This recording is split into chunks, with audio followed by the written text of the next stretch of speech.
Stop. Before you close this video, ask yourself one question. What if the empty bank account you're staring at right now is not a punishment, but a doorway? What if this exact moment of lack is the precise moment the universe is waiting for you to remember who you really are?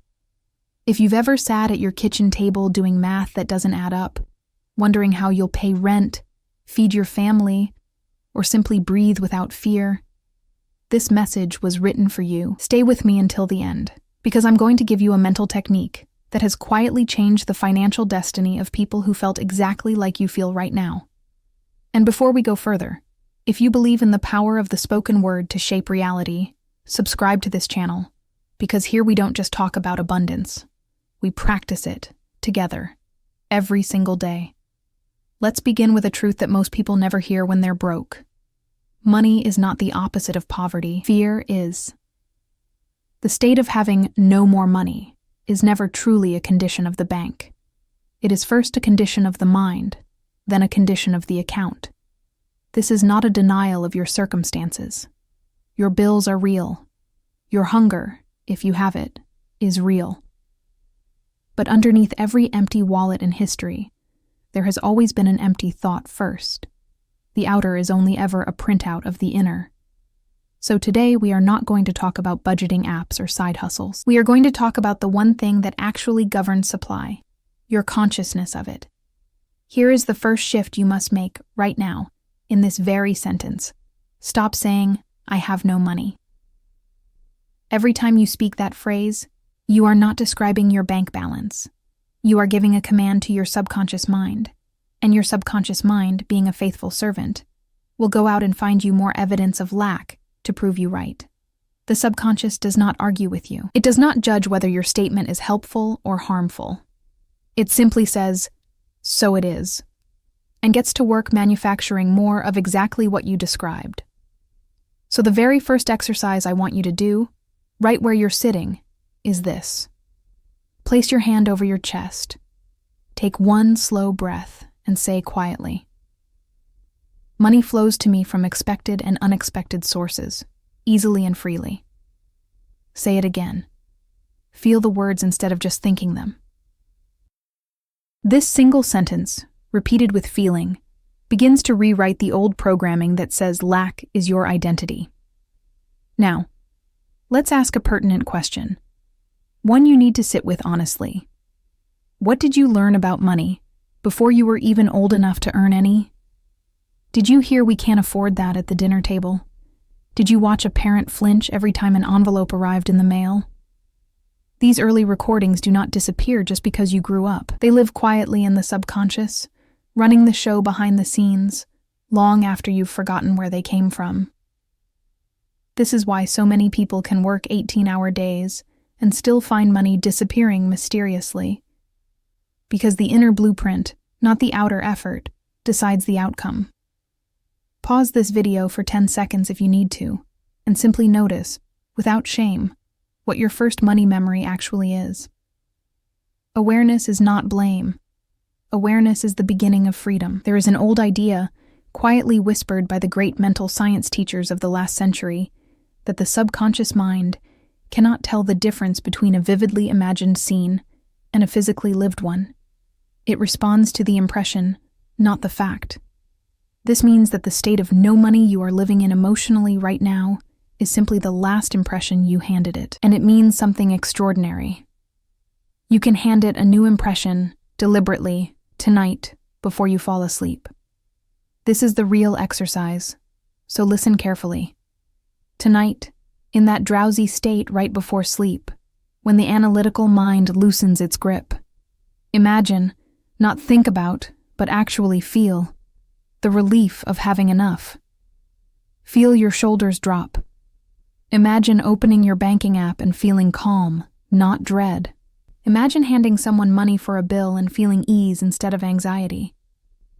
Live in that feeling for just a few minutes before drifting off. This drowsy, half-asleep state is fertile soil. The subconscious accepts suggestion there far more readily than in the wide-awake, arguing state of daytime consciousness. Let's talk about words, because words are not neutral. Every word you speak is a seed planted in the soil of your own experience. When you say, "I'm broke," you are not reporting news. You are casting a decree, and decrees, spoken with enough repetition and emotion, tend to come to pass. This is not superstition. It is simply how attention and belief shape behavior, decisions, and the opportunities you notice or dismiss.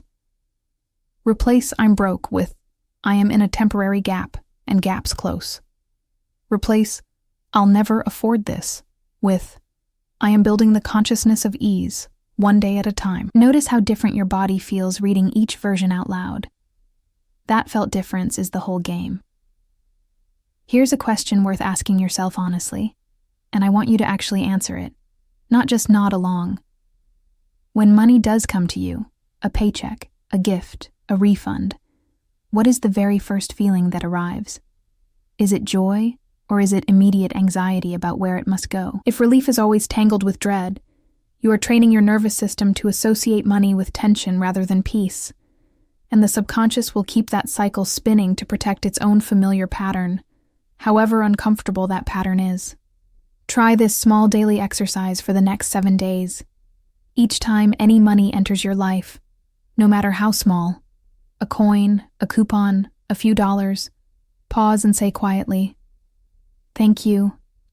More is coming." Gratitude, even for small sums, tells your inner world that money is safe to receive, and what feels safe to receive tends to arrive more freely.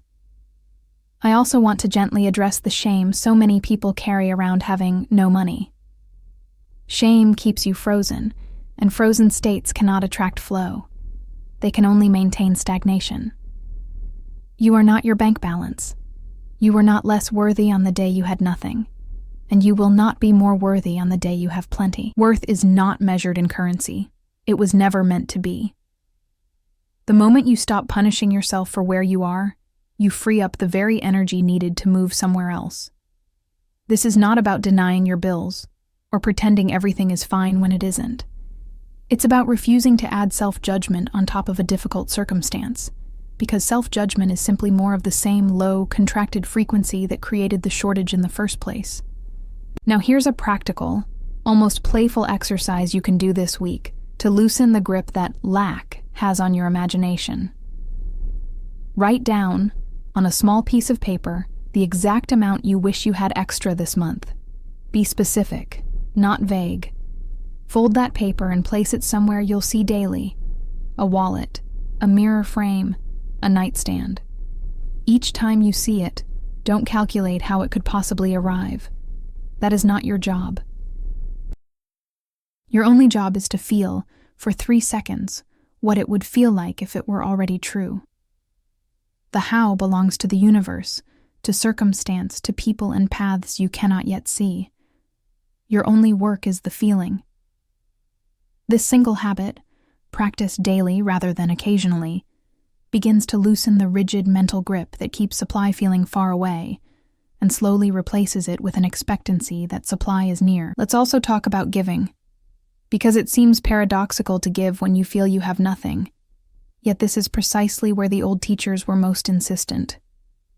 Giving does not need to mean money you don't have. It can mean a genuine compliment, a few minutes of your time, an act of kindness that costs nothing but attention. Giving, in any form, tells the subconscious, "I have enough to share." And the subconscious, again, simply obeys the story you hand it. You are not tricking the universe. You are retraining your own inner sense of sufficiency, which is the actual root of every experience of scarcity or plenty you will ever have. So let's bring this together into a short, simple daily practice you can start today, this very evening. First, in the morning, before your feet even hit the floor, speak one sentence of expectancy out loud. Something like, "Today, ease finds me." Second, throughout the day, whenever the thought "there's no money" arises, don't fight it, don't suppress it. Simply replace it, gently, with "supply is closer than it appears." Third, at night, in that drowsy state before sleep, spend a few unhurried minutes feeling the relief of enough. This is not a magic trick. It is a discipline of attention, Practice daily, the same way a body builds strength through repeated, deliberate movement, rather than a single dramatic effort. If this message met you exactly where you needed it today, don't let it end here. Subscribe to this channel and turn on notifications, because next we're going deeper into the exact techniques used by the great mental science teachers of the last century to shift entire life circumstances, not just finances. Leave a comment below with the one sentence you're going to repeat this week, because speaking your intention publicly is itself an act of claiming it. And remember, wherever you are financially tonight, it is not your final address. It is only your current coordinates, and coordinates, unlike identity, can always change. You are not out of money. You are simply between one version of your story and the next. Choose the next one deliberately, starting now.